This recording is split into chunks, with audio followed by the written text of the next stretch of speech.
She blocked me. Not just on her phone, though yes, that was the first thing. One argument, one too many late-night silences, one more slammed door, and she vanished behind digital walls. iMessage green. Instagram gone. WhatsApp no longer delivered. Even our shared Spotify playlist was deleted, like she couldn't bear the thought of me haunting her music.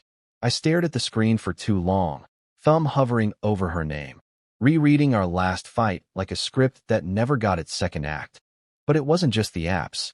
She blocked me from her life. Like a switch flipped. No warning, no closure.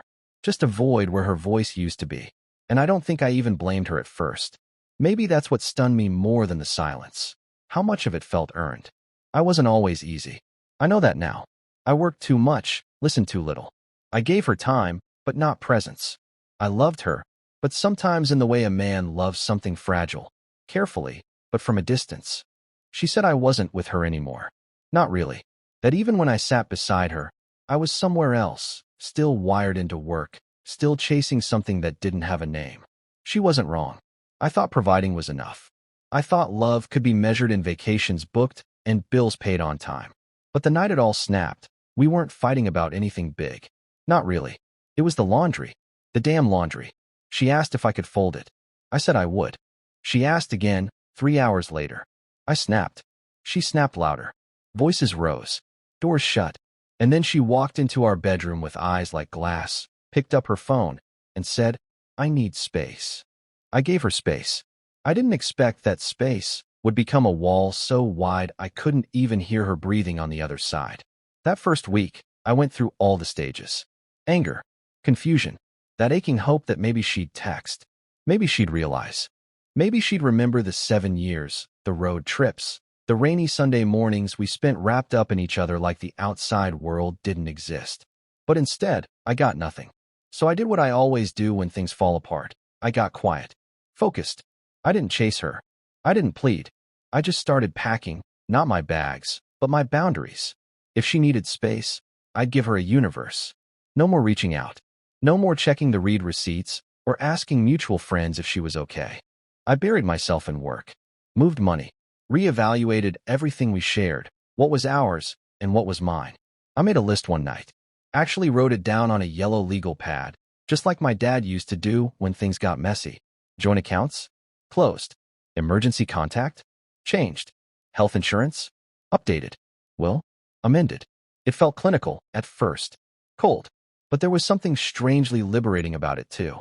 Like I was peeling her name off every part of my life, slowly, like old wallpaper. Not out of anger, but out of necessity. Because I realized something deep in that silence. She wasn't planning to come back. And if she did, it wouldn't be to the man she left. The thing is, when you go through something like this, you don't just lose your partner. You lose a version of yourself. The man who waited up for her, who picked out her favorite almond milk, who memorized the rhythm of her breathing at night. He started to fade. In his place, someone else. Someone quieter. Less forgiving. Not cruel, just changed. I found an old photo of us while sorting the storage closet. Cabo, 2019.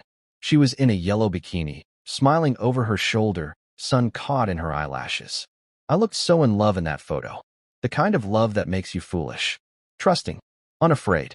I stared at it for a long time. Then I put it back in the box, sealed it with tape, and carried it down to the basement. I told myself I was decluttering, but it felt more like grieving. I kept the ring, though. Not hers, mine. Simple platinum band. Still fit my finger like it did the day we exchanged vows under those cherry blossoms. The one she said looked like something out of a dream. I wore it for another month, out of habit more than anything. But eventually, even that came off. I didn't have some dramatic moment. No shouting into the void. No standing in the rain like a scene from a movie. Just a quiet Thursday morning. I woke up, made coffee, stared at my reflection while brushing my teeth, and thought, it's time. The ring went into a drawer. That day, I blocked her too. Not to get even. Not out of spite. But because I finally understood something painful and pure. Sometimes the only way to honor what you had is to release it completely. She wanted space. I gave her the stars. I didn't hear from her for 47 days. Not that I was counting. I told myself I wasn't. But the brain keeps track of things the heart pretends not to notice. 47 days since our last word. 47 nights with only one coffee cup in the sink. 47 mornings with her side of the bed still perfectly made. You'd be amazed at how loud a house gets when it's empty. Little creaks become thunder. The hum of the refrigerator feels like a whisper trying to say something you can't quite catch. I caught myself listening for footsteps some nights, then hated myself for it. I wasn't angry. I kept telling myself that. But there was this moment. I remember it clearly, when I found her old cardigan on the coat rack. Light gray, slightly pilled, with that subtle lavender smell that used to wrap around me when she hugged me from behind in the kitchen. I pressed it to my face without thinking, and then I put it in a donation bag like it was radioactive. That was the day I started rebuilding. I shifted accounts, cleaned up passwords, rewrote my budget, not because I needed to, but because I needed a new rhythm, something that was mine again. I canceled the couple's membership at the gym, unsubscribed from the wine club she used to love, and sold the dining table we never really used. Some people ghost you. Some people just quietly leave, even when they're still technically there. I think she did both. It wasn't the blocking. It was how easily she stopped looking back. The thing is, there was no betrayal. No third party. No scandal. Just a slow unraveling. A tiredness that set in like winter. And when it came, she didn't fight it. She let it carry her away. I think that's what hurt most. It would have been easier if she'd screamed. If she'd called me every name in the book, thrown a plate, confessed some secret I could cling to and say, there it is. That's why. But she didn't. She just stopped choosing me. So I stopped choosing her. One evening, I met with a financial advisor. Just to review things, nothing dramatic. But when he asked about beneficiaries, I hesitated. Her name was still there. I stared at it on the screen like it was in a foreign language. Remove her, I said finally. All of it. He nodded. Professional. Discreet. Just another checkbox on a spreadsheet. But something about it felt final in a way nothing else had. She wasn't just blocked from my phone. Now she was blocked from my future. From anything with weight, anything that had legacy.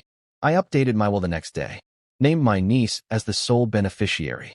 Sent her a little note with a check for her college fund. She called me crying. I smiled the whole time. Small acts of redefinition. That's how you reclaim yourself.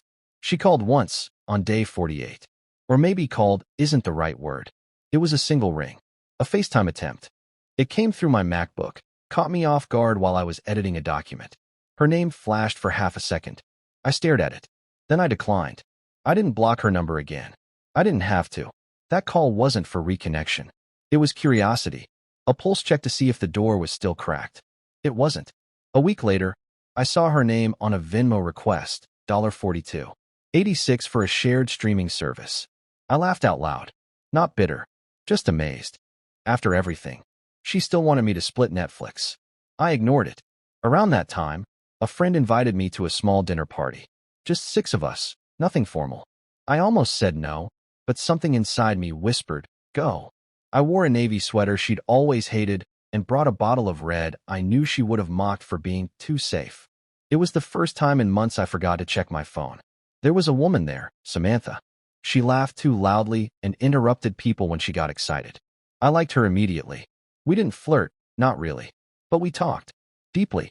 About old books and ugly art and road trips without destinations.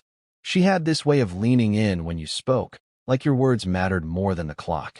We exchanged numbers, carefully, slowly, the way people do when they're not rushing toward anything, but they've stopped running from themselves. I didn't tell Samantha about my ex. Not that night. But as I walked home, I realized something. I hadn't thought about her once during that dinner. Not even in passing. It wasn't a victory. It wasn't some triumphant declaration of moving on. It was just peace. The kind of peace that comes when you stop needing the other person to see your side. When you stop waiting for them to understand the pain they left in their wake. When you realize closure isn't something they give you. It's something you build, slowly, in the quiet. One brick at a time. The last time I saw her, it wasn't planned. I was walking through the farmer's market on a Saturday morning, something we used to do, back when Sundays still felt sacred and blueberries cost less than a heartbreak. The air was crisp, the kind of fall morning where everything smells like cinnamon and possibility. I had just picked out a loaf of sourdough when I turned around, and there she was. Her. Auburn coat, hair up, scarf I didn't recognize. She looked the same, mostly. Maybe a little thinner. Or maybe I was just seeing her without all the love I used to wrap around her like a filter. She didn't see me at first. She was laughing at something the guy beside her said. Tall, clean cut. One of those guys with a voice that probably sounds like a TED Talk. His hand was on the small of her back. And just like that, every version of her I'd kept in my head. The woman I grieved, the one I'd tried to protect even from my own resentment, melted into someone I didn't know anymore. We made eye contact. For half a second, I braced for something, acknowledgement, maybe, or regret. But what I got was worse. Nothing. Just a flicker of recognition, like seeing an old coworker at the airport. No smile. No wave. Just a blink, and then she turned back to him. I stood there holding bread like a man who had brought a memory to a gunfight. I didn't follow. Didn't approach. I just watched her disappear into the crowd, two figures weaving between stalls like ghosts in daylight. That was the moment it clicked. She wasn't blocked. She was gone. Not in the bitter, angry way I'd imagined. Not erased. Just moved on. As if the chapter we wrote together was only ever meant to be a short story. One she'd already shelved while I was still rereading it, looking for metaphors. That afternoon, I went home and opened the last box with her name on it. Letters. Receipts. A dried flower from our first anniversary trip to Mendocino. I sifted through them one by one, not with nostalgia, but with detachment. Like I was reading someone else's love story. I didn't cry, but I did pause at a sticky note she'd once left on my laptop. In her neat, slanted handwriting. Don't forget, you're my favorite place to come home to. I sat with that for a while, and then I burned it. Not dramatically, just a quiet flame in the backyard fire pit. I watched the ink curl, the paper buckle, until nothing was left but ash and space. She wanted space, and I had given her a universe. A week later, I booked a flight to Lisbon. Not to run away. To begin. I'd always wanted to see the tiled streets, eat seafood pulled from the morning boats, and maybe write something real. Something that didn't end in block numbers and broken vows. Before I left, I got a letter. No return address, just my name in that same neat handwriting. Inside, one page. I know you gave me everything, and I don't know how to carry that with me anymore. I thought space would fix us, but space only gave me time to realize how far I'd already gone. I see now you were right to stop chasing, right to let go. I hope you're happy, or at least closer to it than I ever helped you get. No signature, but it didn't need one. I folded it once, thought about tearing it, then didn't.